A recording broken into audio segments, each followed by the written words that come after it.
آل إبراهيم في العالمين إنك حميد مجيد.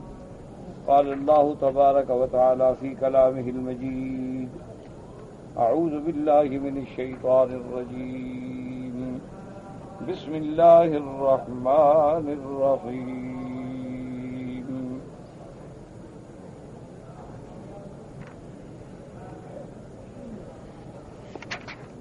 ما كان لنبي أن يكون له أسرى حتى يثخن في الأرض تريدون عرض الدنيا والله يريد الآخرة والله عزيز حكيم. لولا كتاب من الله لمسكم فيما أخذتم عذاب عظيم. فكلوا مما غنمتم حلالا طيبا واتقوا الله إن الله غفور رحيم. يا أيها النبي قل لمن في أيديكم من الأسرى إن يعلم الله في قلوبكم خيرا يؤتكم خيرا مما أخذ منكم ويغفر لكم والله غفور رحيم. وإن يريدوا خيانتك فقد خانوا الله من قبل فأمكن منهم واللہ علیم حکیم. اب ان آیات مبارکہ میں اللہ تبارک و تعالی نے مزید ارشادات فرمائے ہیں اسارا بدر کے بارے میں. الحمدللہ یہ ہم نے سابقہ آیات مبارکہ میں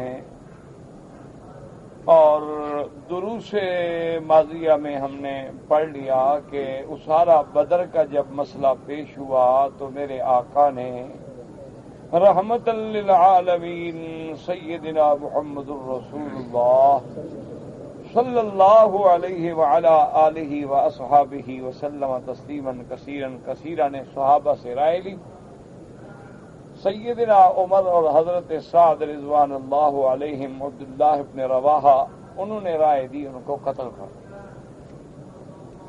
سیدنا ابو بکر صدیق رضی اللہ تعالی عنہ اور کچھ صحابہ نے رائے دی کہ حضور ان کو فدیہ دے کے چھوڑ دیا جائے. ہو سکتا ہے یہ مسلمان ہو جائیں. اور حضور صلی اللہ علیہ وسلم نے اسی رائے کو قبول فرما لیا اور سب کے دل میں حکم دے دیا گیا کہ جو فدیہ ادا کرے اس کو رہا کر دے اور جو فدیہ دینے سے انکار کرے اسے قتل کر دے. تو اس بدر کے قیدیوں کے لیے اس دور میں 400 درہم جو ہے فی آدمی فدیہ معین ہوا اور سب نے فدیہ دے دیا. اس کے بعد حضور صلی اللہ علیہ وسلم پہ اللہ تعالی کی طرف سے عتاب ناراضگی کا بیان آیا کہ میرے نبی یہ آپ کو بات جو ہے آپ کی شایان شان نہیں کہ ہم آپ کو قیدی بنا کے دے دیں. آپ کو تو چاہیے تھا کہ اس خان فی الارض ان کے فتنے کو ہمیشہ کے لیے ختم کر دے, زمین میں دبا دے. لیکن آپ نے فدیہ دے کے ان کو چھوڑ دیا ہے. لولا کتاب من اللہ سبق لمسکم, اگر میری تقدیر کا فیصلہ پہلے سے یہ نہ ہو چکا ہوتا کہ میں تمہیں معاف کر چکا, اہل بدر کو معاف کر چکا, تو یا یہ ہے کہ اللہ کے ہاں تو یہ فیصلہ تھا نا کہ ہم نے مال غنیمت بھی حلال کرنا ہے اور ان کو قیدیوں کے بارے میں بھی اختیار دینا ہے کہ اگر یہ میرا فیصلہ نہ ہوتا تو آپ کو عذاب عظیم پکڑ لے. حضور صلی اللہ علیہ وسلم نے اس پہ بڑے اللہ کے آگے تضرع عاجزی اختیار کی. حضور صلی اللہ علیہ وسلم نے رو رو کے اللہ سے معافی چاہی اور اس کے بعد اللہ تبارک و تعالی نے تو معاف پہلے فرما دیا تھا, تو ساتھ اللہ نے یہ بھی ارشاد فرما دیا کہ جو ہونا تھا وہ ہو گیا ہے. لیکن مال غنیمت جو ہے وہ ہم نے آپ کے لیے حلال طیب پاکیزہ بنا دیا، کلوا مما غنمتم حلال دیا، اب اس میں شک نہ کرو اور اللہ سے ڈرتے رہیں، اللہ بخشنے والے ہیں، اللہ مہربان۔ اسی سے فقہاء امت نے ایک مسئلہ استنباط کیا ہے کہ مثلا مال غنیمت جب صحابہ نے جمع کیا تھا تو اس وقت تو حلال ہونے کا پتہ نہیں تھا، جب چونکہ پہلے غزوہ ہے، پہلا جہاد ہے، اور اس کے بعد جب مال غنیمت، اور پھر مال غنیمت سابقہ انبیاء میں کسی نبی کسی امت پہ حلال ہی نہیں تھا، تو معنی یہ ہے کہ وہی حرمت ابھی تک چلی آ رہی۔ اسی لیے حضور پاک نے حدیث میں فرمایا کہ احلت لی المغانم، میرے لیے حلال کیے گئے، یعنی پہلے تو حرام چلے آ رہے، لم یحل لأحد قبلی، مجھ سے پہلے کسی کے لیے حلال نہیں کیا۔ تو اموال غنائم جو تھے، مال غنیمت جو ہے، جو جنگ بدر میں چونکہ اول غزوۃ فی الاسلام اور صحابہ رضوان اللہ علیہم اجمعین کو علم نہیں ہے، تو جب مال غنیمت جمع کریں اس وقت تو حلال ہونے کا پتہ نہیں تھا، لیکن اللہ کے علم میں وہ حلال ہے، کیونکہ اللہ کا علم جو ہے وہ محیط ہے، اللہ کا علم جو ہے وہ ذرے ذرے کو اپنے احاطے میں لیے ہوئے ہے، اور لا یخفی علیہ شیء فی الارض ولا فی السماء، اسی کی صفت علیم بذات الصدور ہے، اسی کی شان علام الغیوب ہے، اسی کی شان یعلم خائنۃ الاعین وما تخفی الصدور ہے۔ تو اب جب مل گیا اور حلال ہو گیا، تو اس لیے علماء فرماتے ہیں کہ پہلے مثلاً انسان ایک کام ایسا کر بیٹھا ہے اور بعد میں اللہ نے اس کی حلت عطا فرما دی، تو اب سب کا کسی غلطی پر جرم نہیں ہو، اس لیے کہ وہ بھی تو حلال کر دیا گیا، اس لیے اللہ تبارک و تعالی نے گویا اس کا ایفا کر دیا ہے۔ ایک یہ ہوتا ہے کہ بھئی اس کو پھر حلال نہیں کیا گیا، پھر وہ غلطی رہے گی، تو اس لیے اللہ پاک نے وضاحت فرما دی۔ اب اس کا بقیہ حصہ جو ہے وہ ان آیات مبارکہ۔ اب دو چیزیں تھیں کہ جن قیدیوں کو فدیہ دے کے رہا کر دیا گیا، اچھا ان میں بھی تو اللہ کے علم میں تو ہر چیز تھی نا، لیکن ہمیں تو پتہ نہیں ہے، ان میں بھی اب دو کیفیتیں پیدا ہوں گی نا۔ ہو سکتا ہے کہ ان میں کچھ لوگ مسلمان ہو جائیں، اور اگر مسلمان ہو جائیں تو پھر ان کے لیے کیا ہوگا؟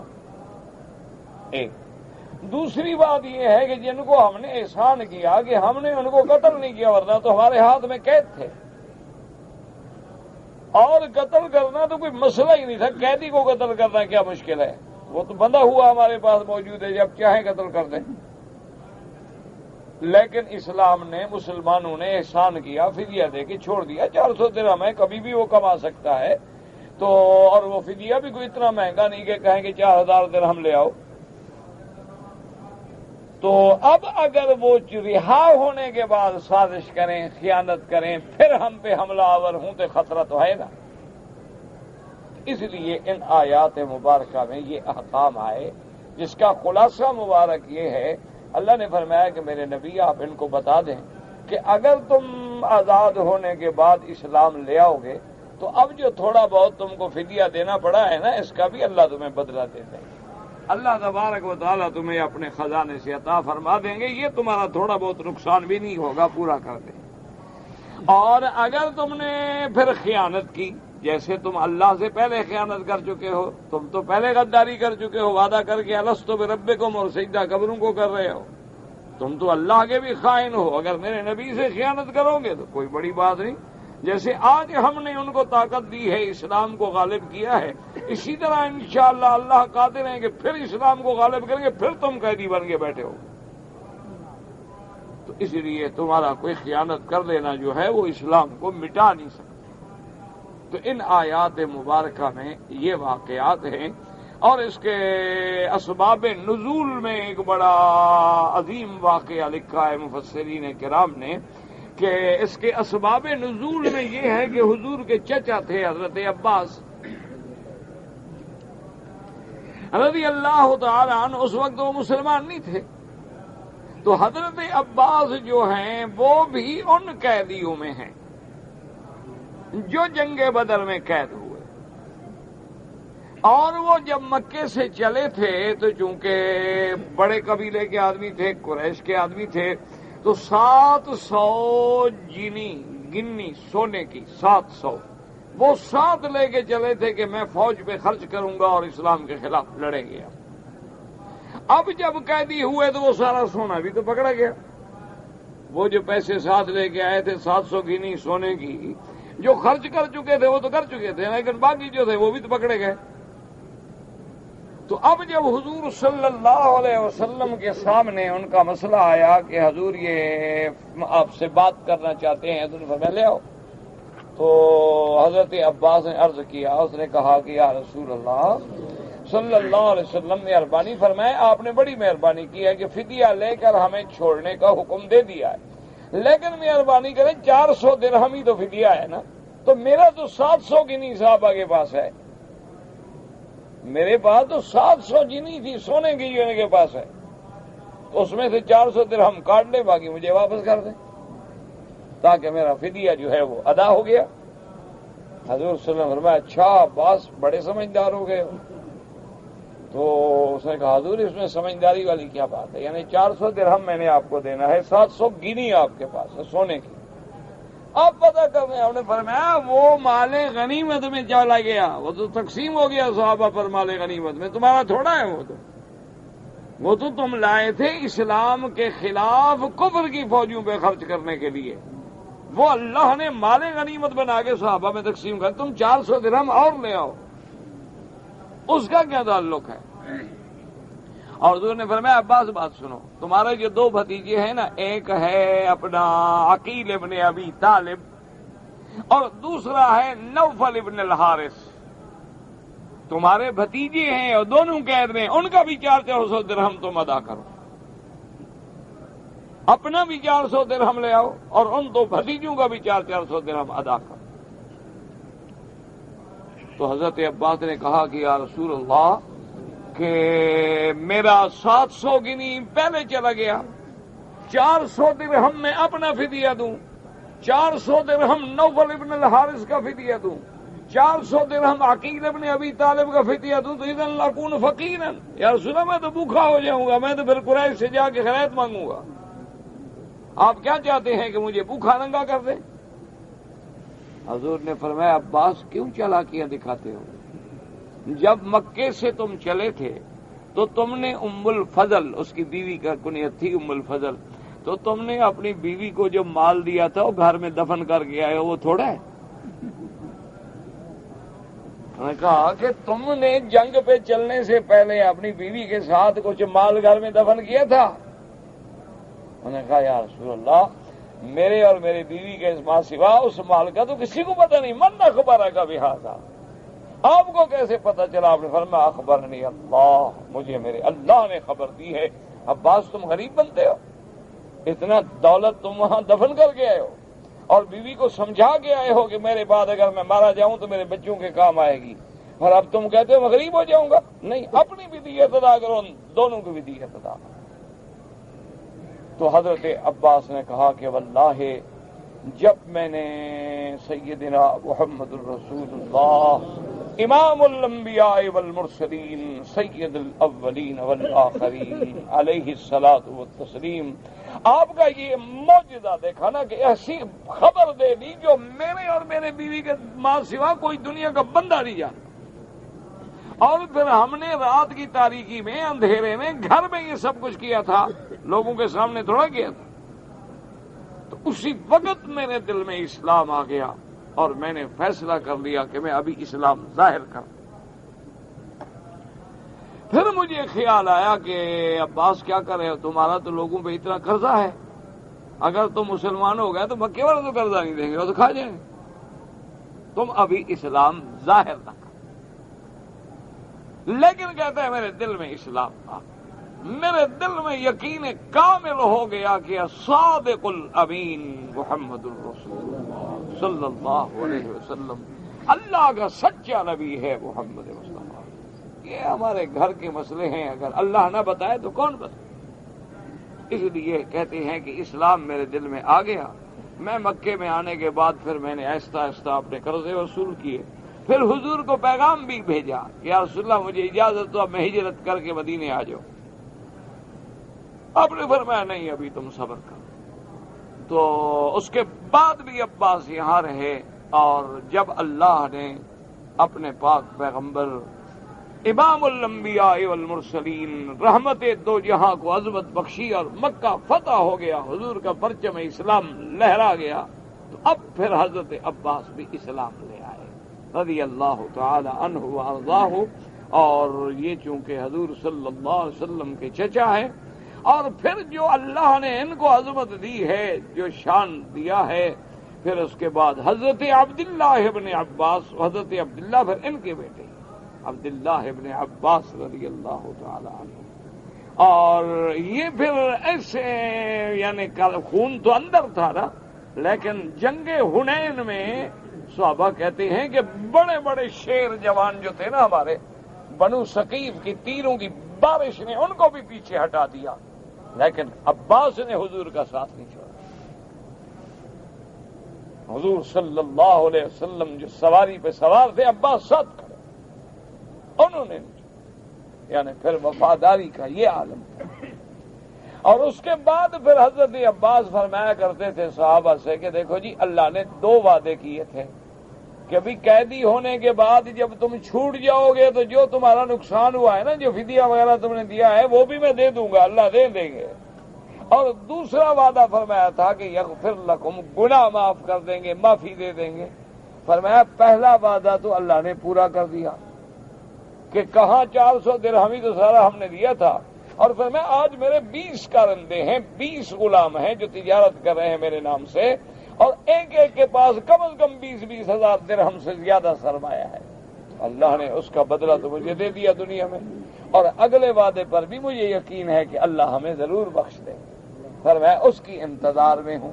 ایک وعدہ تو دنیا والا تو پورا ہو گیا ہے، اب اللہ کا دوسرا وعدہ وہ بھی سچا ہے، کیونکہ اللہ تو کبھی وعدے میں خلاف نہیں فرماتے، ان اللہ لا یخلف المیعاد۔ تو اللہ تبارک و تعالی نے قرآن مقدس میں یہ آیات مبارک اتاری، اور اس کے اسباب نزول میں، شان نزول میں مفسرین کرام نے رحمہم اللہ تعالی علیہم نے خصوصاً اس واقعے کو ذکر کیا ہے۔ اچھا، اور اسی طرح دیکھ لیں، اللہ کی شان دیکھیں کہ جو لوگ اس جنگ سے واپس ہونے کے بعد گئے اور اللہ نے ان کو اسلام نصیب کر دیا، تو اللہ کے سارے وعدے پورے ہو گئے۔ اچھا، جن لوگوں نے پھر خیانت کی، جنگ احزاب میں حملہ کیا، ناکام لوٹ گئے، جنگ احد میں آئے، ناکام لوٹ گئے۔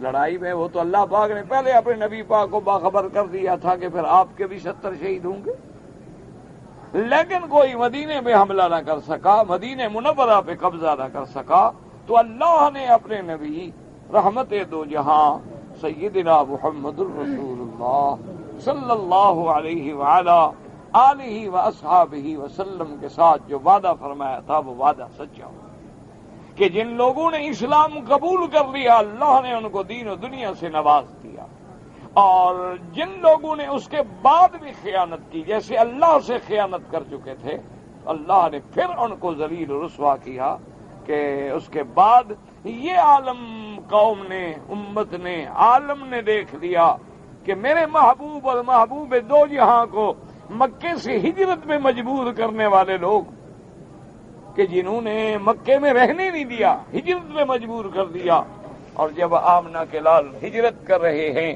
تو آپ کے ساتھ صرف سیدنا ابو بکر ہیں، اور ایک غلام ہیں، اور ایک دلیل ہے راستے دکھانے والا، اور چند عرصہ گزرا کہ اللہ نے پھر میرے مدنی کو اسی مکے میں ایسے داخل کیا کہ فاتح بن کے آ رہے ہیں، اور 10,000 کا لشکر جلب میں ہے، اور اللہ کے نبی مکے میں فاتح بن کے داخل ہوئے۔ اللہ کے نبی نے مکہ مکرمہ میں کعبۃ اللہ میں داخل ہو کر بتوں کو مٹا ڈالا، جو کافروں نے اپنے جھوٹے الہ بنائے ہوئے تھے، جھوٹے خدا بنائے ہوئے تھے، اربابا من دون اللہ، ان لوگوں نے جو لات، حبل، عزا، منات، نائلہ، اصاف، کئی 360 بت رکھے ہوئے تھے، بلکہ ان ظالموں نے تو یہ کیا تھا کہ سیدنا ابراہیم علیہ السلام اور سیدنا اسماعیل علیہ السلام اور بی بی مریم علیہ السلام کے باقاعدہ بت بنائے ہوئے، تصویریں بنا کے کعبے میں رکھی ہوئی تھی، بت بنائے ہوئے تھے۔ حضور صلی اللہ علیہ وسلم جب داخل ہوئے آپ نے فرمایا قاتلہم اللہ، اللہ کافروں پہ لعنت کرے کہ نبیوں کے فوٹو بناتے ہیں، اللہ کے پیغمبروں کی تمثیل بناتے ہیں اور بتوں کی طرح ان کو ساتھ کھڑا کرتے ہیں تاکہ اللہ کے سوا ان کی بھی عبادت کی جائے۔ حضور صلی اللہ علیہ وسلم کو اللہ نے اور پھر وہ منظر دیکھا چشم فلک نے کہ وہ سردار، وہ قریش، وہ کفار، وہ صنادید جن کو اپنی دولت پہ، قوت پہ، طاقت پہ ناز تھا، حضور کے سامنے قیدی بن کے کھڑے ہیں مکے میں، اور حضور نے فرمایا کہ ہاں اخبرونی ماذا افعل بکم، آپ نے فرمایا مکے والوں بتلاؤ اب تمہارے ساتھ میں کیا فیصلہ کروں، کہ کون سا جرم ہے جو تم نے نہیں کیا؟ تو انہوں نے کہا کہ یا رسول اللہ بہرحال ہمیں اپنے جرائم کا اعتراف ہے، لیکن اخن کریم، آپ ہمارے بھائی تو ہیں اخن، تو ہمیں امید ہے کہ آپ ایک بھائی کا فیصلہ کریں۔ حضور نے فرمایا اچھا سنو، بات سنو، تم نے جو کیا سو کیا، میں آج وہی فیصلہ کرتا ہوں جو میرے بھائی یوسف نے کیا تھا کہ لا تثریب علیکم اليوم، جاؤ تم پر کوئی ملامت نہیں، انتم الطلقاء، تم سب آزاد ہو۔ تو اللہ تبارک و تعالی نے پھر ان کو کہہ دیا، اور اسی فیصلے نے پھر کتنے لوگوں کو اسلام نصیب کیا۔ اللہ تبارک و تعالی نے اسلام کی عزت و عظمت کے فیصلے فرما دیے۔ تو ان آیات مبارکہ میں اسی واقعے کے بارے میں ذکر آیا، فرمایا یا ایھا النبی قل لمن فی ایدیکم من الاسری، خطاب ہے میرے بدری صلی اللہ علیہ وسلم۔ اللہ اکبر، مسلمانوں کتنا بڑا شان ہے کہ اللہ پاک بھی لقب سے خطاب فرماتے ہیں، یا ایھا النبی، یا ایھا الرسول، یا ایھا المدثر، یا ایھا المزمل، یہ شان ہے محمد الرسول اللہ کہ میرے اللہ کے رسول ہیں، اللہ کے عبد ہیں، اللہ کے بندے ہیں، اللہ کی مخلوق ہیں، لیکن اللہ نے کیسا اونچا شان کر دیا ہے کہ میرا مالک بھی خطاب کرے تو القاب سے خطاب کرے۔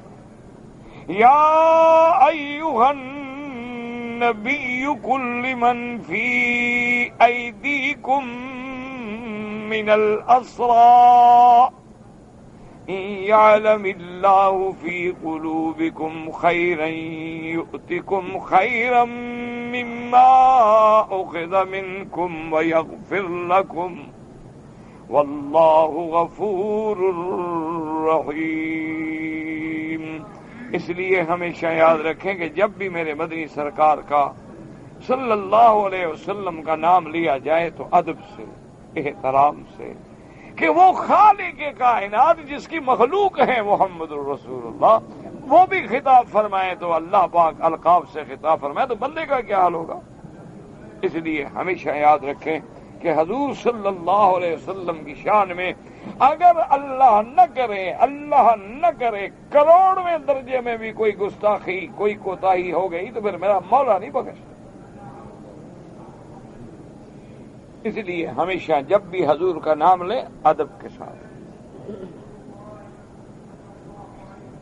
لوگ ہوتے ہیں نا جی اللہ معاف کرے، ایسے بات کرتے ہیں معلوم ہوتا ہے جیسے ایسے کوئی عام بندے کا نام لے رہے ہیں، نعوذ باللہ، اللہ معاف، اللہ بے ادبی سے بچے۔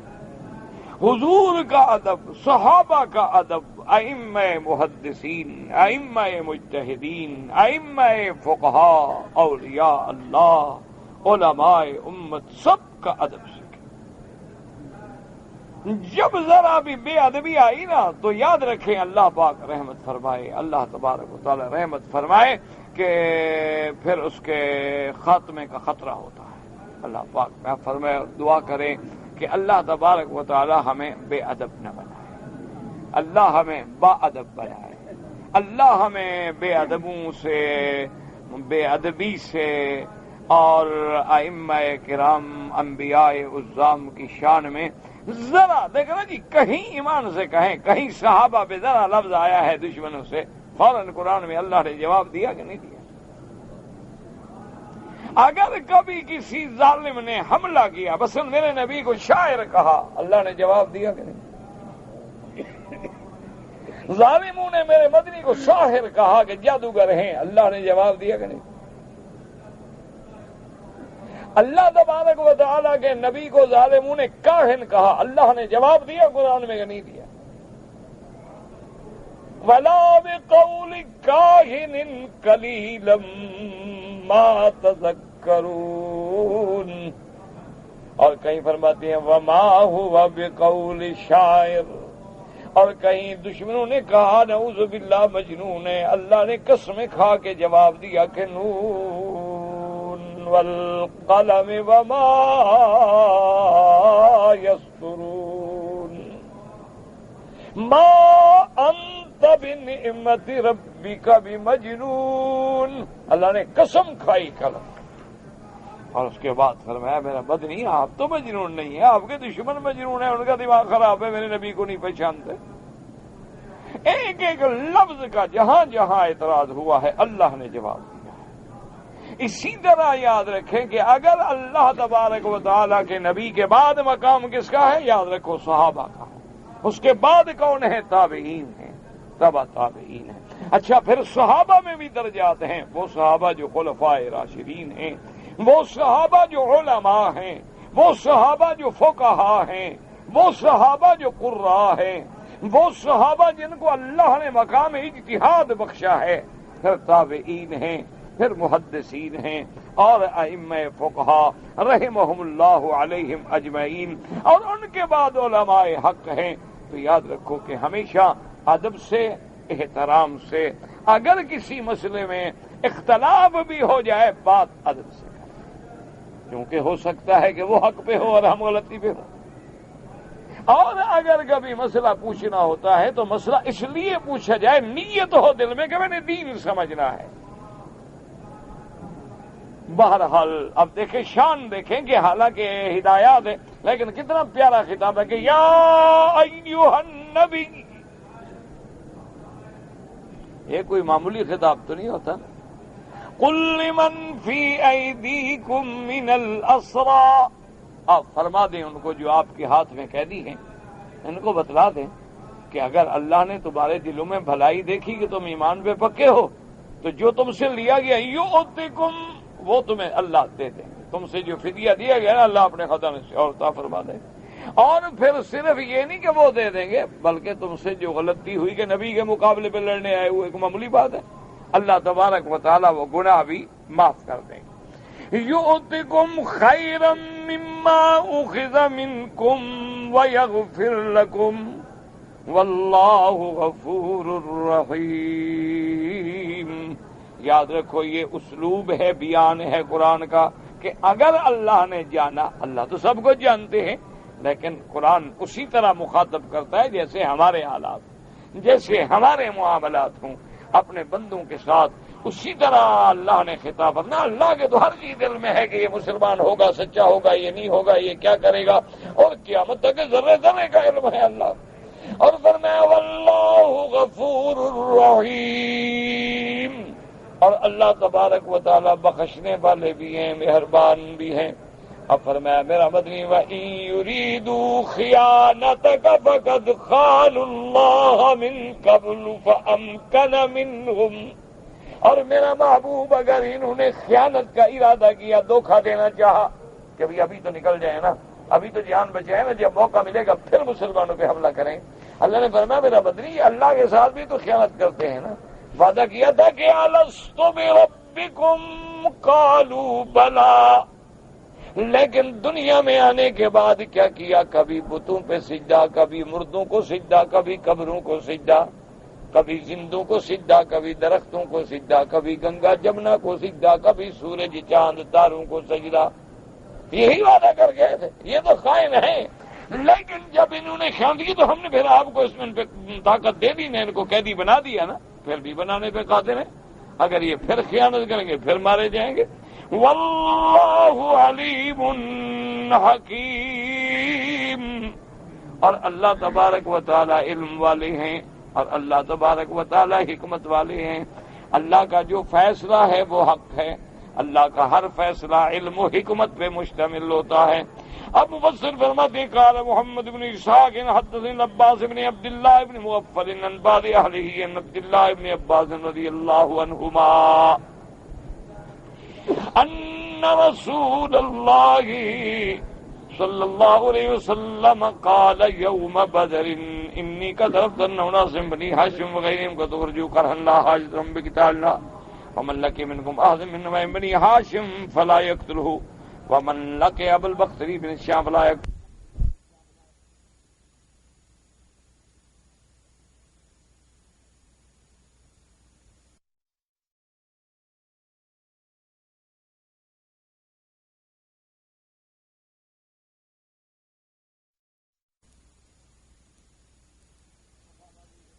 فقال ابو حذيفه بن عتبة نكتب آباءنا وأبناءنا وإخواننا وأشياخنا كل عباس والله لقيته لا ألجمنه بالسيف فبلغت الثلث فقال يا أبا حفص قال والله إني أول يوم كناني فيه رسول الله صلى الله عليه وسلم أبا حفص يضرب وجه أم رسول الله بالسيف فقال يا رسول الله إذن لي فتكونك والله لك نافقا وقال ابو ذئب يقول بذلك والله ما من تلك الكلمة التي قلت ولا زمنا خاف الله يكفر الله تعالى بشهادة فقتل يوم اليمامة شهيدا رضي الله تعالى عنه۔ اب مفسر رحمۃ اللہ علیہ فرماتے ہیں کہ محمد بن اسحاق نے اس سند کے ساتھ روایت فرمائی ہے حضرت عباس رضی اللہ تعالیٰ عنہما سے کہ ان رسول اللہ صلی اللہ علیہ وسلم قال یوم بدر کہ بدر والے دن حضور نے فرمایا انی قد عرفت اناسا من بنی ہاشم، حضور نے فرمایا میں جانتا ہوں کچھ بنی ہاشم کے کچھ لوگ ایسے ہیں جن کو مکے والوں نے زبردستی نکالا ہے ہماری جنگ کے لیے، ورنہ وہ نہیں چاہتے تھے کہ ہم سے جنگ کریں، کیونکہ بنی ہاشم نے باوجہ خاندانی قرابت کے باوجود کافر ہونے کے بھی حضور کے ساتھ وہ دشمنی اختیار نہیں کی جو دوسروں نے کی ہے، بلکہ اپنے قبیلے کے قرب کی وجہ سے کبھی کبھی حضور کے ساتھ کھڑے ہو جاتے۔ آپ نے فرمایا ان کو نکالا گیا لا حاجت لهم بقتالنا، ان کو کیا ضرورت تھی ہم سے لڑنے کی، لہذا میں اپنے صحابہ کو حکم دیتا ہوں کہ اگر بنو ہاشم کوئی سامنے آ جائے تو اس کو قتل نہ کرنا، اس کو نہ مارنا، اور اس کے بعد آپ نے فرمایا البختری ابن شام ملے تو نہ مارنا، عباس ابن عبد المطلب ملے تو قتل نہ کرنا، کیونکہ ان لوگوں کو جلدی نکالا گیا ہے۔ ابو حذیفہ بن عتبہ جوش میں آ گئے، انہوں نے کہا عجیب بات ہے، دیکھیں کہ ہم اپنے باپ دادے کو تو آئیں تو مار ڈالیں، حضور کے رشتے دار آئیں تو ان کو چھوڑ دیں، یہ کیا بات ہے کہ ہم انقتل آباءنا وابناءنا واخواننا واشائرنا، کہ ہم اپنے قبیلے والوں کو، ہم اپنے بھائیوں کو، اپنے باپ دادا کو سامنے آئیں تو قتل کر دیں، لیکن عباس کو قتل نہ کریں۔ کہنے لگا واللہ لئن لقیتہ، خدا کی قسم ہے اللہ کرے اگر عباس میرے سامنے آیا تو میں اس کو تلوار سے لگام دوں گا، یعنی کاٹ دوں گا، لألجمنہ۔ فبلغت، کہتا ہے اب یہ بات فبلغ رسول اللہ صلی اللہ علیہ وسلم، حضور کو یہ بات پہنچ گئی، فقال علی عمر بن الخطاب رضی اللہ تعالیٰ عنہ یا ابا حفص، آپ نے کنیت کے ساتھ حضرت امیر المومنین کو پکارا، اور اس کے بعد حضور نے فرمایا کہ عمر، اور حضرت عمر کہتے ہیں واللہ لأول مرۃ کنانی بہ رسول اللہ صلی اللہ علیہ وسلم، کہتا ہے خدا کی قسم ہے یہ پہلا موقع ہے کہ جب حضور نے مجھے کنیت کے ساتھ ابا حفص کر کے پکارا ہے، تو میں نے کہا کیا بات ہے میرا مدنی آقا، حکم فرمائیں۔ آپ نے فرمایا عمر کیا سمجھتے ہو، ایضرب وجہ ام رسول اللہ، تم اس بات کو ٹھیک سمجھتے ہو کہ میرے نبی کا چاچا ہو اور تلوار ماری ہے اس کو؟ حضرت عمر نے کہا حضور جس نے یہ بات کی ہے نا بس آپ مجھے حکم دیں میں اس کی گردن اڑا دیتا ہوں، اس نے نفاق کیا۔ حضور نے فرمایا نہیں ایسا تو نہ کرو۔ اب ابو حذیفہ فرماتی ہیں کہ خدا کی قسم ہے میری زبان سے اس وقت جوش سے یہ بات نکل تو گئی تھی، میں کہہ تو بیٹھا تھا لیکن خدا کی قسم ہے اس کلمے سے میں اتنا ڈرتا تھا، اتنا خوف تھا، اور میں نے دل میں فیصلہ کر لیا تھا کہ میرا یہ زبان سے جو لفظ نکلا ہے اس کا اور کوئی بدلہ نہیں ہو سکتا، اللہ مجھے شہادت کی موت دیتا کہ میری غلطی معاف ہو جائے۔ کہتے اتنا میں ڈرتا تھا کہ اور کوئی نہیں، ولا ازال منها خائفا، ہمیشہ ڈرتا، الا ان یکفرها اللہ تعالی انی بشہادت، ہاں اللہ قادر ہیں کہ میری موت شہادت کو کفارہ بنا کے میری یہ غلطی معاف کر دیں۔ صحابی کہتے ہیں خدا کی قسمت شان دیکھو ابو حذیفہ کی، فقتل یوم الیمامۃ شہیدا رضی اللہ عنہ، تو اللہ نے ان کو بھی موت شہادت جو ہے وہ عطا فرما دی۔ تو بہرحال یہ بات جو ہے ایک تو اس میں یاد رکھیں کہ حکمت ہے کہ ایک فطری تعلق ہے قرابت داری کا، کہ رشتہ دار کوئی ہو، کافر ہے، فاسق ہے، فاجر ہے، لیکن انسان نے، اللہ نے ایسا ایک خون میں تعلق رکھا ہے کہ قدرتاً احساس ہو۔ ٹھیک ہے کہ بعض لوگوں کا اللہ نے ایسی بات کی کہ انہیں پرواہ نہیں کی، لیکن دل میں احساس تو ہوتا ہے، فطری بات۔ اسی لیے حضور صلی اللہ علیہ وسلم نے جب ام حبیبہ آئیں رضی اللہ تعالی عنہا، حضور کی زوجہ مطہرہ ہیں اور سیدنا معاویہ رضی اللہ تعالی عنہ کی بہن ہیں ام حبیبہ، ابو سفیان کی بیٹی ہیں، حضور کی بیوی ہیں، اور ابو سفیان آئے مکے سے مدینہ منورہ، ابھی اسلام نہیں لائے تھے۔ تو بیوی صاحبہ نے حضور سے جا کے پوچھا، انہوں نے کہا حضور میں آپ کی اہلیہ ہوں، آپ کی گھر والی ہوں، میرا باپ آ رہا ہے اور آپ کو پتہ ہے کافر ہے، اب وہ میرے گھر میں بیٹی کا گھر ہے، آ جائے تو میرے لیے کیا؟ آپ نے فرمایا سیلی ابا، اپنے باپ کا احترام کرو، تمہارا باپ ہے کافر ہے تو کافر کیا ہو، اپنے باپ کا احترام کرو، اس کو جو کچھ اللہ نے دیا ہے کھانا کھلاؤ، بٹھاؤ، احترام کرو۔ تو یہ ایک فطری بات، اس لیے کہ حضرت عباس جو ہیں یہ سکے چچا ہے رسول اللہ، اور سیدھی بات ہے کہ جب چچا ہو تو کیسے احساس۔ اچھا دوسری شان یہ ہے کہ اللہ نے اپنے نبی کے دل میں جو بات ڈالی تھی وہ اللہ کے ہاں بھی تو وہی تھی نا، کہ اس نے مسلمان بھی تو ہونا ہے۔ اللہ کی تقدیر نے حضرت عباس کو اسلام بھی نصیب کرنا ہے، اگر مارے جاتے تو اسلام تو نصیب نہ ہوتا، اس لیے ہر بات میں حکمت ہوتی ہے۔ اب رہ گیا بات، یاد رکھو کہ صحابی کا یہ کہنا وہ بھی بربنائے فطرت ہے کہ آدمی جب جوش میں ہوتا ہے، غصے میں ہوتا ہے، جلال میں ہوتا ہے یا خوشی میں ہوتا ہے تو ایسے کلمات زبان سے نکل جاتے ہیں۔ جیسے ایک واقعہ حدیث مبارک میں موجود ہے، ایک آدمی سفر میں جا رہا تھا، اور عرب کے سفر میں کیا اونٹنی ہوتی تھی، مشکیزہ بھی اسی پہ، کھانا بھی اسی پہ، سامان بھی اسی پہ، سواری بھی اسی پہ، اور اگر کبھی بیٹھے بیٹھے تھک گئے تو مہار کندھے پہ آپ پیدل چل پڑے، پھر جب آپ تھک گئے پھر اونٹنی پہ بیٹھ گئے، جہاں رات گزاری اس کے لیے پتے وتے کوئی چیزیں توڑی ہو دے دی، یا پکڑ لیا کسی درخت کے نیچے، اس نے کچھ کھا پی لیا، بس یہ زندگی تھی، یہ سفر تھا عرب کا۔ تو وہ بندہ جو ہے بیچارہ، اس نے اونٹنی ایک شاخ سے باندھی اور تھکا تھا، لیٹ گیا۔ اللہ کی شان ہے، اونٹنی کو جو تقاضا ہوا بھوک کا یا کیا، اس نے توڑایا، چلی گئی۔ اب جب آنکھ کھلی تو اونٹنی غائب، جب اونٹنی غائب تو پانی غائب، سامان غائب اور سہارا، پھر تو موت یقینی ہے نا جی، کیا کریں گے آپ؟ ٹیلے ہیں ریت کے، کرو گے کیا؟ اس بیچارے نے ادھر ادھر نظر دوڑائی، آخر یقین ہو گیا، اس نے کہا بس اللہ کی مرضی یہی تھی، موت آئی ہوئی ہے، اب مر رہی ہے تو بھاگنے کا کیا فائدہ، اسی طرح سائے میں تو مرے، وہی ہو بیٹھ گیا۔ اچھا خدا کی شان ہے، نیند بھی ایسی بلا ہے، جیسے وہ ایک محاورہ ہے نا کہ پھانسی پہ بھی نیند آ جاتی ہے، کہ آدمی جتنا مشکل میں ہو، لٹکا ہوا ہے، کچھ ہے، نیند ہے، اس کو پھر نیند آ گئی۔ اس کے بعد جب آنکھ کھلی نا فوراً کیا دیکھتا ہے کہ اونٹنی کھڑی ہے، تو خوش ہو کے کہتا ہے انت عبدی وانا ربک، یعنی کہنا تو یہ چاہیے تھا نا کہ انت ربی وانا عبدک، کہ یا اللہ تو ہی میرا رب ہے، میں تیرا بندہ ہوں، کتنا تیرا رحمت ہے کہ تو نے مجھے بچا لیا، لیکن منہ سے نکل گیا تو میرا بندہ ہے، میں تیرا خدا ہوں۔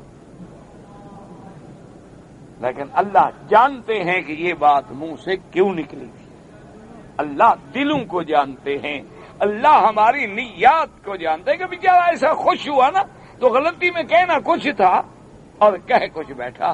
جیسے کہ اس کو بعض اردو کے شاعروں نے بھی اس مسئلے کو دیکھا ہے کہ ساقی کے آنے سے کچھ ایسے ہوش اڑے کہ شراب سیخ میں ڈالی کباب شیشے میں، یعنی اس کے آنے سے ایسا ہوش اڑ گیا کہ کباب شیشے میں رکھنا تھا نا جی، تو اس کو جناب انہوں نے اس پہ ڈال دیا، پانی جو تھا وہ سیخ پہ ڈال دیا اور جو رکھنے والی چیز تھی وہ رکھ دی، تو کیا وہ کہتا ہے اس کے آنے سے ایسے ہوش میرے اڑ گئے۔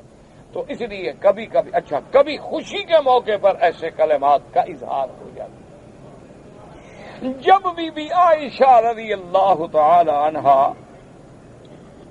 اللہ کے کروڑوں رحمتیں ہوں میری اماں عائشہ پہ، کہ جب اللہ نے قرآن اتارا بی عائشہ کی برات میں، تو اس وقت حضور پاک ہیں، حضرت ابو بکر ہیں، ابو بکر کی بیوی ہیں بی عائشہ ہیں، یہ گھر والے لوگ ہیں گھر میں، اور کوئی نہیں جب قرآن نازل ہوا ہے۔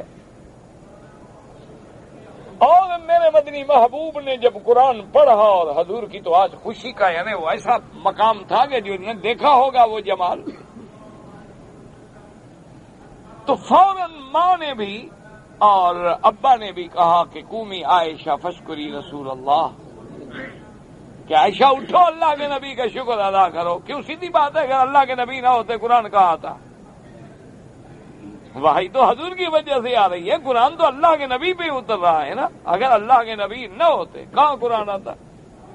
تو انہوں نے کہا کہ عائشہ قومی اٹھو اور محمد عربی سیدنا محمد الرسول اللہ اپنے نبی کا شکر ادا کریں۔ تو بی عائشہ نے فوراً کہا کہ لاش کرو۔ اب یہ بات عام آدمی کی ضرورت تو نہیں ہے نا، اور اس نے کہا میں نہیں شکر ادا کرتی حضور کا، کوئی شکریہ نہیں حضور کا۔ اب یہ مقام ہے اور یہ بات ہے۔ نے کہا کیا کہہ رہی ہے؟ اس نے کہا حضور نے تو 1 مہینہ میرے ساتھ بات ہی نہیں کیا، دن کا شکریہ میں کیوں اس کا نہ کروں جس نے میری صفائی بھیجی ہے۔ یہ باتیں ایسے مواقع پہ ہوتی ہیں، احادیث مبارک میں ایسی چیزیں موجود ہیں۔ اللہ دلوں کو جانتے ہیں، اللہ نیات کو جانتے ہیں، اللہ تبارک و تعالی جانتے ہیں کہ صحابی ہے جوش میں آ کے کہہ بیٹھے، ورنہ حضور کہیں کہ لا تقتلوا، وہ کہے کہ واللہ لارجمنہ بالسیف، حضور کہیں اس کو قتل نہ کیا جائے، وہ کہہ نہیں خدا کی قسم میرے سامنے آ تو میں تلوار مار دوں گا۔ تو یہ بظاہر تو بڑی بات ہے نا، بظاہر تو نبی کی مخالفت ہے، اللہ معاف کرے، لیکن دراصل مخالفت نہیں تھی بلکہ شدت جذبات کا ایک اظہار تھا کہ جب ہم نے اپنے رشتہ داروں کو قتل کرنا ہے تو نبی کے رشتہ دار نے جب کلمہ نہیں پڑھا تو کوئی ہو۔ حضرت عمر نے جیسے کہا، حضرت نے کہا یا رسول اللہ جب ان نے کلمہ نہیں پڑھا ہے، اخرجو کا من مکہ کذبو کا یا رسول اللہ، یہ وہ لوگ ہیں جنہوں نے آپ کی تکذیب کی ہے، جنہوں نے آپ کو مکے سے نکالا ہے، ہمیں حکم دے حضرت اعناقہم، ان کی گردنیں اڑا دی جائیں۔ یہ کو زندہ رہنے کے قابل ہیں گستاخان رسول صلی اللہ علیہ وسلم۔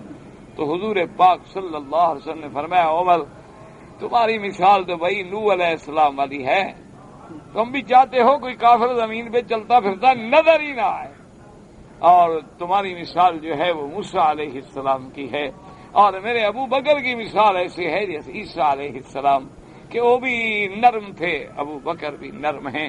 تو اس لیے اللہ سے دعا کیا کریں کہ اللہ ہمیں صحیح معنی میں اتباع قرآن اور اطاعت سیدنا محمد الرسول اللہ صلی اللہ علیہ وسلم نصیب فرمائے۔ کی گزارش یہ ہے کہ جب آپ نے مسئلہ خود لکھ دیا ہے تو پھر پوچھنے کی کیا ضرورت ہے کہ نماز جنازہ فرض کفایہ، بس فرض کفایہ کا معنی ہی یہ ہوتا ہے کہ اگر چند آدمی پڑھ لیں تو باقی نہ پڑھیں تو گناہ نہیں ہوگا۔ سیدھی سی بات ہے، آپ نے تو مسئلہ ٹھیک لکھا ہے کہ واقعی نماز جنازہ جو ہے وہ فرض کفایہ ہے، کچھ نے پڑھ لیا کچھ نے نہیں پڑھا، تو جنہوں نے نہیں پڑھا گناہ نہیں ہوگا لیکن ثواب سے محروم ہو جائیں۔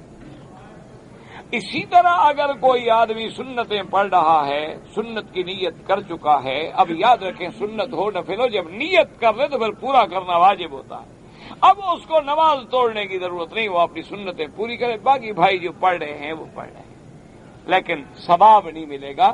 اس لیے بہتر یہ ہوتا ہے کہ ہر فرض نماز کے بعد آرام سے بیٹھ کے تسبیحات پڑھیں، سبحان اللہ، الحمدللہ، اللہ اکبر، لا الہ الا اللہ وحدہ لا شریک لہ، لہ الملک و لہ الحمد یحیی و یمیت وہو علی کل شیء قدیر۔ اللہ سے دعا مانگے تاکہ اتنی دیر میں واضح بھی ہو جائے کہ کوئی جنازہ ہے، کوئی اعلان ہونا ہے، تاکہ اعلان ہو جائے، کیونکہ اگر میرا بھائی ہم کسی کا جنازہ پڑھیں گے تو کوئی ہمارا بھی پڑھے گا، اگر ہم نے غفلت کی تو پھر لوگ بھی تو غفلت کریں گے نا۔ تو جیسے ہم چاہتے ہیں کہ ہمارے مرنے کے بعد لوگ ہماری مغفرت کی دعائیں کریں، تو اس لیے ہمارا بھی فرض ہے کہ ہم اپنے مسلمان بھائی کے جنازے میں پوری تشییع کریں، جنازہ پڑھیں، اور اللہ ہمت دے تو کندھے لے کر جنازہ گاہ یعنی مقام قبر دفن تک پہنچائیں۔ اگر ہاتھ میں چاندی کی انگوٹھی پہنی جائے بالکل جائز ہے، کوئی منع نہیں۔ بہرحال اس میں کوئی پتھر بالکل یہ آپ کی جیب پر ہے، جس جیسا پتھر چاہیں آپ ڈائمنڈ پہن لیں، الماس پہن لیں، اور چاہیں تو 2 ریال والا امیٹیشن پہن لیں، کوئی منع نہیں، کوئی پتھر پہنے آپ، اس میں سب جائز ہے۔ لیکن ایک بات کا خیال رکھیں کہ بعض گمراہ لوگ جو ہیں، گمراہ فرقے، انہوں نے ایک اس میں ہر بات میں ایک شرک کا پہلو نکالا ہوا ہے۔ ایک بات یاد رکھنا، وہ کیا کہتے ہیں؟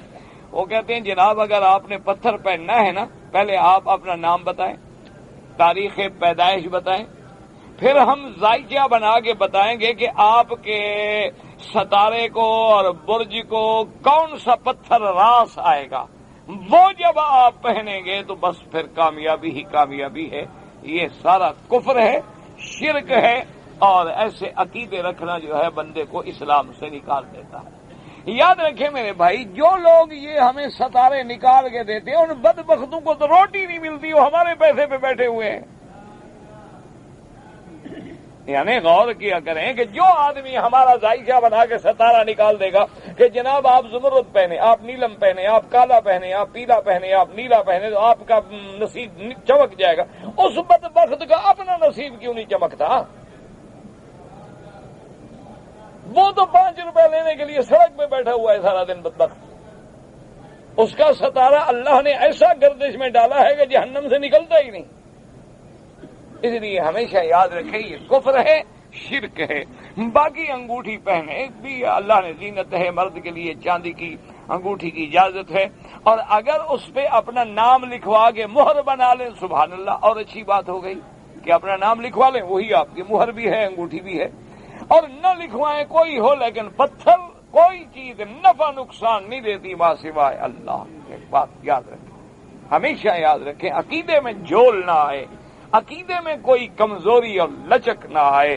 نفع اور نقصان کا مالک جو ہے صرف اللہ تعالی ہے۔ وَإِن يَمْسَسْكَ اللَّهُ بِضُرٍّ فَلَا كَاشِفَ لَهُ إِلَّا هُوَ۔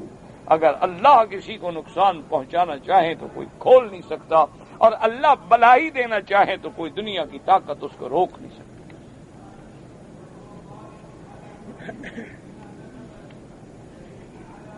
میری بیوی بیمار ہے، اللہ شفا عطا فرمائیں۔ آپ مکے میں ہیں، خدا کے بندے اس مقام پہ دل سے دعا مانگیں۔ دیکھیں تکلیف تو بہرحال صبر بھی کریں، اللہ سے دعا بھی مانگیں، تو انشاءاللہ جو دعا درد دل سے نکلے نا وہ کبھی خالی نہیں جاتی۔ شرط یہ ہے کہ ہمیں مانگنا بھی تو آئے نا، دیکھو نا بھی ہمیں مانگنا بھی تو۔ اب دیکھیں نا ایک آدمی کے 4 بچے ہوتے ہیں، ایک بچے کو طریقہ آتا ہے تو ماں سے بھی پیسے لے جائے گا، باپ سے بھی مر جائے گا۔ اچھا بعد اتنے سیدھے سادے ہوتے ہیں ان کو دونوں نہیں دیتے، حالانکہ وہ بھی تو اولاد ہے۔ ہم ہیں تو سارے اسی کے بندے، ذرا مانگنا بھی تو سیکھو نا دل سے، اللہ کے ساتھ لو لگاؤ، اور بات دل سے نکلے، فریاد دل سے نکلے، دعا کیسے پوری نہ ہو؟ یہ کوئی بات ہے؟ پریشانی ہے، ایک آدمی مر گیا، جنازہ ہو گیا، جنازے کی نماز ادا نہیں ہوئی، وہ کہتا ہے میری نماز دوبارہ پڑھاؤ، اور یہ تمہارا خواب ہے اور کیا خیال ہے، اور کوئی بات نہیں، ایسے خواب تو لا حول ولا قوت الا باللہ العظیم پڑھ کے 3 دفعہ بائیں طرف تھوک دو، آئندہ انشاءاللہ کچھ نہیں ہوگا۔ اور اگر نہیں اس کے لیے مغفرت کی دعا کرو. اگر وہ بیچارہ خواب میں تمہیں کہتا ہے کہ میری جنازہ دوبارہ پڑھاؤ، مانا میرے لیے مغفرت کی دعا کرو، تو اس کے لیے مغفرت کی دعا کرو، کوئی بات نہیں، کوئی صدقہ کچھ کر دو. ایک آدمی نے گواہ کی موجودگی میں بھائی طلاق نامہ لکھ کے بھائی کو دیا کہ میری بیوی کو دے دینا. جب وہ وہاں گیا تو اس کی بیوی نے کہا کہ مجھے طلاق نامہ نہیں ملا. ملے نہ ملے، دینے والے نے تو دے دی ہے نا.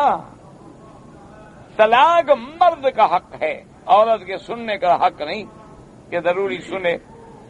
مرد نے طلاق دے دی، گواہ موجود ہے، طلاق ہو گئی. عورت کو طلاق ملے نہ ملے، رجسٹری رستے میں گم ہو جائے تو طلاق گم ہو گئی.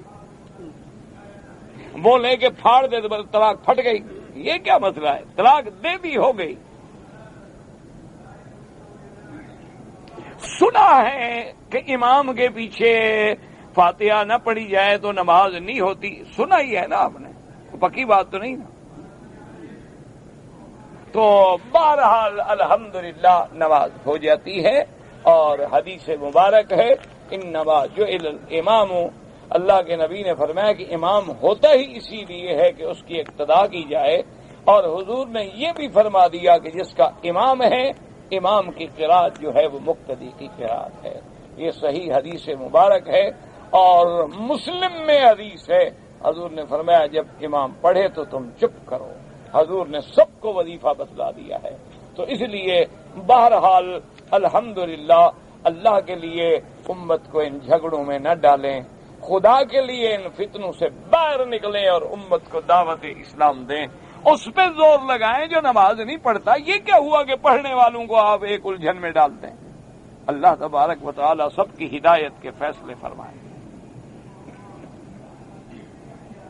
اصحاب بدر اور ان کی تفصیل جو ہے الاصابہ فی حیات الصحابہ کتاب میں دیکھ لیں.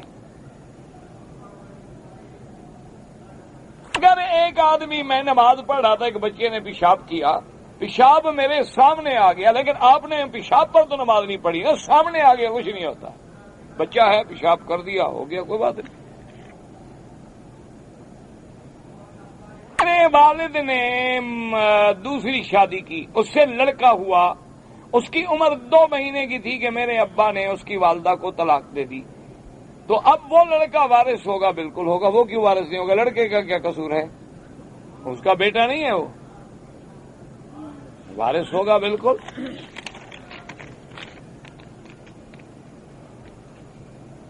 یہ نماز کا فدیہ وغیرہ یہ فقہ کی کتابوں میں مسائل ہیں، وہاں دیکھ لیے جائیں.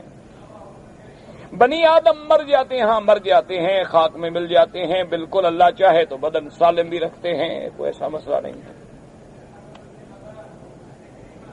اللہ تبارک و تعالی جنت میں حوریں دیں گے، لیکن جو لڑکیاں غیر شادی شدہ ہیں، وَلَكُمْ فِيهَا مَا تَشْتَهِي أَنفُسُكُمْ وَلَكُمْ فِيهَا مَا تَدَّعُونَ، جو وہ چاہیں گی وہ بھی ان کو بھی ملے گا.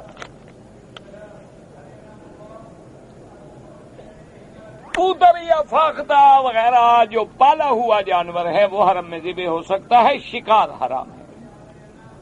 جیسے مرغیاں وغیرہ ہیں، روز کھانے رہے. اگر کافر حکومت مسجد کو گرائے، ہم مظلوم ہیں، کیا کریں گے؟ اللہ سے دعا مانگیں گے. جیسے ابرہا کعبے کو گرانے کے لیے آیا تو اللہ سے دعا مانگی، اللہ نے بچا لیا. اگر مسلمان بیچارہ اقلیت میں ہے، کیا کرے؟ یہ تھوڑا ہے کہ ان کا حکم تعمیل کرے گا، دل سے کوئی مسلمان مسجد گرائے گا. باقی کافر حکومت ہے، اگر وہ ظلمن گرا دے گی تو اللہ کے آگے فریاد کریں گے، اللہ سے مانگیں گے. اب یہاں ایک مسجد ہے، اس کے چھت کو انہوں نے شادی کا ولیمہ وغیرہ ہوتا ہے، اگر غیر شرعی حرکات نہ ہوں تو کوئی حرج نہیں. اور اگر آج کل جو شادی کے افراح ہوتے ہیں اور اللہ معاف کرے بے حجاب عورتیں آتی ہیں تو ناجائز ہے، اور وہ بھی مسجد کی چھت پر. ایک ہے کہ بیٹھ گئے، کھلی جگہ ہے، نکاح ہو گیا، روٹی کھلا دی. صاحب حضور نے اپنی شادی مسجد میں بیٹھ کے کھانے نہیں کھلائے. بڑی دیو شیاطین ایک نسل سے ہیں، میری کوئی ان سے برادری ہے؟ جس مولوی کی برادری ہے اس سے تفصیل پوچھیں، میرا کوئی تعلق نہیں ان سے، نہ مجھے کبھی ملے. ہم مغسلے پہ کام کرتے ہیں اس میں ہم نے لکھا ہوا ہے کہ 1 مہینے کوئی کپڑا لینے کے لیے نہیں آئے گا تو ہم ذمہ دار نہیں ہوں گے. بہرحال آپ کے پاس ایڈریس ہوتا ہے، اس کا نام ہوتا ہے، فون نمبر ہوتا ہے، اس کو آپ فون کر دیں، یاد کرا دیں. یہ تو ایک احتیاطاً نظام ہے تاکہ جلدی لوگ آئیں اپنی چیز لے جائیں، ورنہ ملک تو اس کا ختم نہیں ہو گیا بیچارے کا. پھر بھی کوئی نہ آئے تو غریبوں کو پھر دے دیا کریں. اگر کوئی بیوی کہے اپنے خاوند سے کہ داڑھی منڈا دو، ایسی بیوی کو ہی ختم نکال دو. اچھی بات. جو نبی کی سنت کا مخالف ہو اس کو گھر میں رکھنے کا کیا معنی ہے؟ حضرت ابراہیم علیہ السلام کی بہو نے صرف اتنی ہی کہا تھا نا کہ جب آئے اسماعیل علیہ السلام موجود نہیں تھے تو انہوں نے کہا کہ کیا حال ہے؟ انہوں نے کہا جی بڑے تنگ ہیں. کیا حال ہے؟ کچھ نہیں ملتا، ایک پانی ہے. کبھی کبھی اسماعیل علیہ السلام جاتے ہیں پرندے شرندے شکار کر کے لے آتے ہیں، وہی کھاتے ہیں. یہاں تو بڑا مشکل ہے، بڑے تنگ ہیں. ان پر میں اچھا تو جب تمہارا خامد آ جائے تو میرا سلام کہنا کہ ایک بزرگ آئے تھے سلام کہہ رہے تھے اور یہ بھی کہہ رہے تھے کہ غیر عتبۃ بابک، اپنے دروازے کی چوکٹ کو بدل ڈالو. جب آئے تو انہوں نے بتایا، انہوں نے کہا وہ تو میرے ابا تھے اللہ کی بندی. کچھ کہہ گئے، انہوں نے کہا جاؤ طلاق فی امان اللہ. تو ذرا سی ناشکری کی اور یہ گستاخی کرے نبی کی سنت کے بارے میں کہے کہ منڈا ڈالو. اللہ معاف کرے، ایسی بیوی کو رکھنے کا کیا فائدہ ہے؟ اس کو کہو کہ سر پہ اس طرح پھرواؤ، مان لے گی؟ تو تم اتنے بے حس بے غیرت ہو کہ وہ کہے اور نبی کی سنت منڈو. اس کو بھی کہو چلو فیشن کرو، ماشاءاللہ پھراؤ اس طرح سر پہ، پی کیپ رکھو، نکلتے ہیں باہر چلتے ہیں.